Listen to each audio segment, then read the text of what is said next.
Om Agyanatimirandasya Gyananjana Shalakaya Chakshur Unmilitam Jena Tasmai Shri Gurave Namaha. Hi, I'm Chandra, or Cyril War.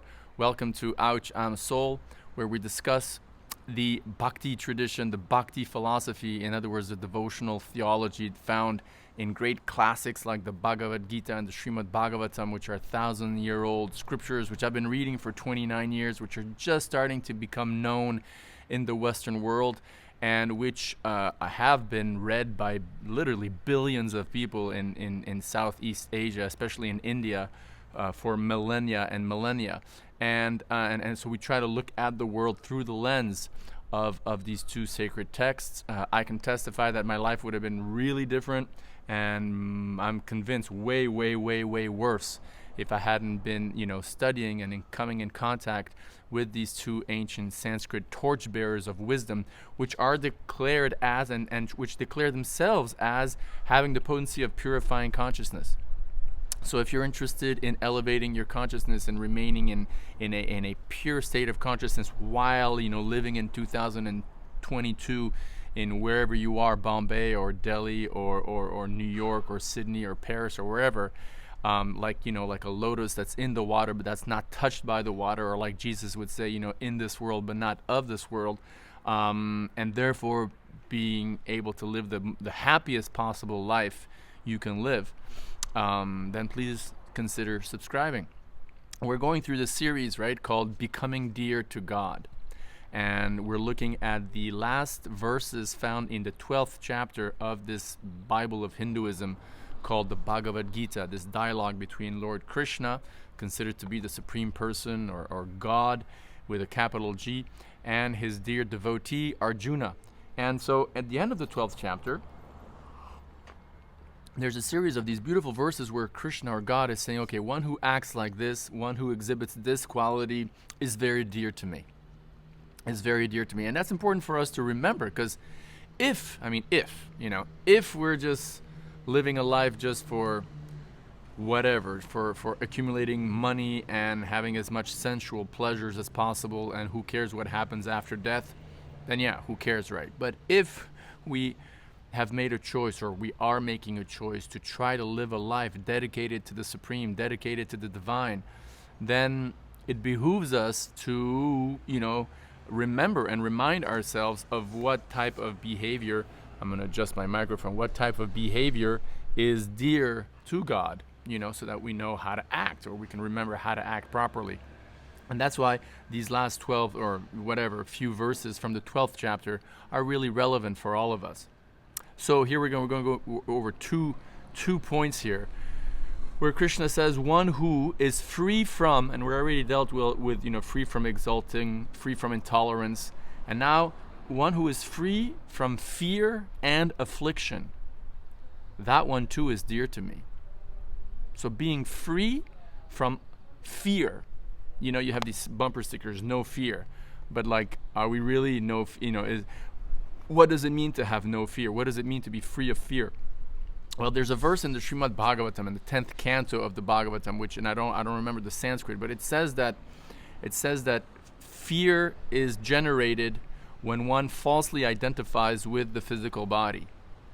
In other words, when a soul starts thinking, I am this body, then automatically fear kicks in, because automatically a soul who's eternal is now thinking, I'm temporary, and this body is mine, or I am this body, and therefore seeing the body itself, come closer and closer to death, and seeing other bodies dying all around, that soul falsely identified with the body falsely thinks, oh my God, I'm gonna die, and I gotta protect myself, and I gotta, accumulate wealth, and so all that fear kicks in from the foundational misidentification with the body, from the soul, right?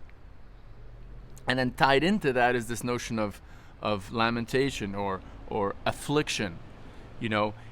In this temporary world, where there's the law of karma also that works in and out and influences souls, souls come in contact with, let's say, material objects or people they have a relationship with, as a husband or as a wife or as a boyfriend or a girlfriend or a mother or father. And due to the just unavoidable nature of this very world, these things come and go, right? These things come and go. A husband dies, a wife dies, a divorce happens, you graduate from a school, you don't see your friends again. I mean, the list is long, right, of examples. And so when things are taken away from us by force of circumstance, when we lose things that we don't want to lose, then affliction kicks in. Affliction in the sense of being sad, being, depressed, demoralized. Now, does that mean that, we lose our feelings? Does that mean that a self-realized soul has no feelings? And no, the answer is no. The perfect example of why this is not so, and why the world, the word being free from exaltation has to be understood in a different way, or in a nuanced way, is the example of Lord Caitanya.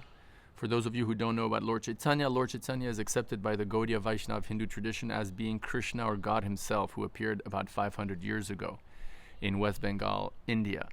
And he played the role of an ideal devotee of God, but people of the tradition consider him to be God himself at the same time, like teaching how to be God, but God himself, kind of like a Jesus figure in the sense of being human and being God at the same time, sort of.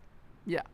So it's described in one of his hagiographies that when he was young and his wife died, he had just gotten married to her a few months, literally, or maybe a year or two before, he was afflicted. He succumbed to affliction. He was super sad. He was crying. He was silent, somber, right?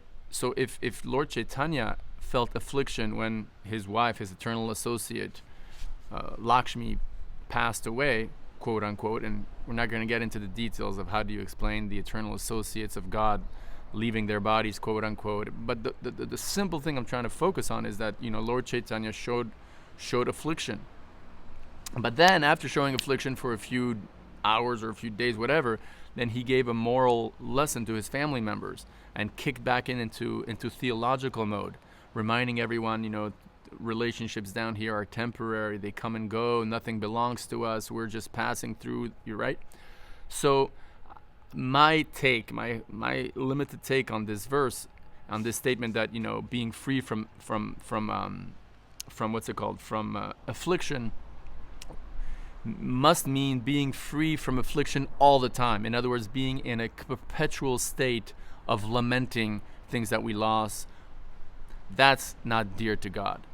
If occasionally when some real tragedy hits, we feel some temporary affliction, then by all means we should embrace it, and that's the notion of mourning kicks in, and but a theological foundation reminding us constantly that hey, we're eternal, we're souls, we all have an eternal relationship on the spiritual platform, nothing material really belongs to us, we're souls, and so on, that has to be prominent always, even in the time of great trauma or great loss. And that way we can, basically be free of affliction and fear. And so if you're able to be free of fear and affliction, then you've won the jackpot, my friend. If you're able to be dear to God, then there's nothing really more you need in life. And then, therefore, everything else falls into place, or falls into perspective, confirmed by the Catholic bell here. We're in a place called, it's near Napoli, I forget the name, Cava di something, South Italy. If you're living a life that's pleasing to God, you have nothing to aspire for. And then everything else, whether it's perfect or imperfect or tragic or a disaster in terms of your relationships, in terms of your money, in terms of your career, in terms of your social status, those things don't bother you so much because the foundation of your devotion to God is solid, right?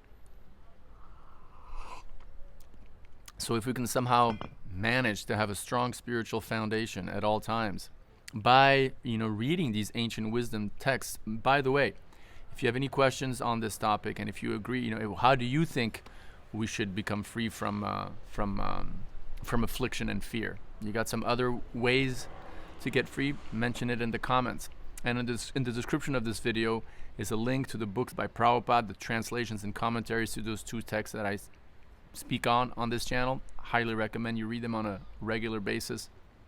And like I said, if we can somehow stay in touch with this wisdom, whether by listening to this, mediocre channel with a mediocre speaker who's quoting perfect knowledge, or, by reading in other words, if we make an effort to stay connected spiritually on a daily basis, then we can be confident that we're pleasing God in our life, and we can feel it. We can actually feel a certain peace, a certain satisfaction, a certain happiness, maybe in some cases a lot of it. And that should push us forward more and more in our practice and in protecting the garden of devotion in our heart. Thanks for watching. See you next time. Hare Krishna.